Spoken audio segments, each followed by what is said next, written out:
Na aula de hoje, eu quero ajudar você a se entender melhor com o seu equipamento e aprender como se deve manuseá-lo. Eu vou utilizar dois equipamentos como base para essa explicação, uma DSLR da Canon e uma DSLR da Nikon.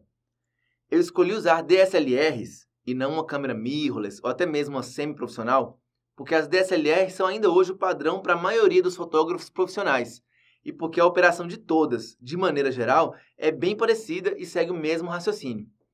A primeira coisa a se falar sobre DSLRs é sobre como se deve segurá-las. A mão direita sempre fica perto dos botões mais importantes e do disparador, e a mão esquerda deve sempre estar apoiando a base, de maneira que se possa ter acesso aos anéis e botões da lente e a mão forneça um suporte para que a câmera balance menos. No corpo da objetiva, a gente vai encontrar algumas funções importantes. Ela vai ter em seu corpo os seguintes itens. Primeiro, o botão para ligar o foco automático ou manual. No foco automático, a câmera vai realizar o foco sozinha. No modo manual, você deve girar o anel de foco até que a imagem fique nítida no visor. Algumas objetivas poderão ter o foco automático ou manual habilitado no menu da câmera. Leia o manual do seu equipamento, isso é importante, tá bom? Caso sua objetiva seja uma zoom, ou seja, caso varie sua distância focal, também estará no corpo da objetiva o anel de zoom, com a marcação da distância focal escolhida. Em objetivas fixas, não há anel de zoom, pois elas não variam sua distância focal, é óbvio. No corpo da objetiva, também poderá haver um botão para ligar ou desligar o estabilizador de imagem, um mecanismo que ajuda a gente a fotografar com velocidades mais lentas, sem causar na imagem o típico efeito de mão tremida. A maneira correta de retirar a objetiva do corpo de uma câmera é apertar o botão de liberação da objetiva, girar a objetiva até o final para o lado correto e, na hora de colocar, encaixar marcação com marcação, girar até ouvir um clique e depois certificar de que a objetiva está presa sem folgas. No corpo da câmera, você encontrará também uma chave de seleção de modos. O modo manual é sempre representado pela letra M e o modo automático por um ícone normalmente da cor verde. Cada câmera também pode oferecer outros modos automáticos e semi-automáticos, a depender do modelo. Eu volto a bater na tecla, leia o manual do seu equipamento. O botão mais importante da câmera é o botão de disparo.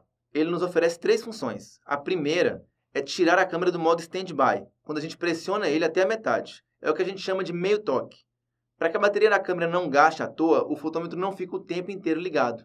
E por isso que para ligar o fotômetro, a gente deve pressionar o botão até a metade. A segunda função do botão de disparo também acontece quando apertamos até a metade. Ao fazer isso, a câmera realiza o foco automático, se o foco automático da objetiva estiver ligado, claro. Ao pressionar o botão de disparo até a metade e manter o toque, podemos focar automaticamente e travar o foco naquela distância, até a gente soltar o botão novamente. Por fim, a terceira e última função do botão de disparo é disparar o obturador e realizar a fotografia. O triângulo de exposição da câmera pode ser operado em geral através de uma chave giratória que fica sempre próxima à mão direita. Ao girar a chave, conseguimos operar o tempo de exposição. Essa chave é bastante resistente e você pode girá-la com rapidez, sem medo de quebrá-la. A abertura da objetiva normalmente é operada através da mesma chave, porém em conjunto com outro botão. Ao mantermos o botão de abertura pressionado e girar a chave, ajustamos a abertura da objetiva. Por fim, através da mesma chave, podemos ajustar o ISO ao apertar o botão de ISO, girar a chave até escolher o ISO desejado e depois apertar o botão de ISO novamente. Normalmente, todas as câmeras têm menus principais de acesso rápido a outras funções básicas da câmera, como balanço de brancos, modo de fotometria, modo de focagem automática, ajustes de cores, dentre outros. Leia o manual da sua câmera para saber as possibilidades do seu equipamento. Quer um excelente conselho? Não troque muito de equipamento. Use a mesma câmera pelo tempo que puder. Quanto mais você usar uma só câmera, mais você se acostumará a ela, a ponto de saber onde estão todos os botões de olhos fechados. Dessa maneira, você vai ficar super rápido na hora de usar sua câmera e fotografar. Até a próxima!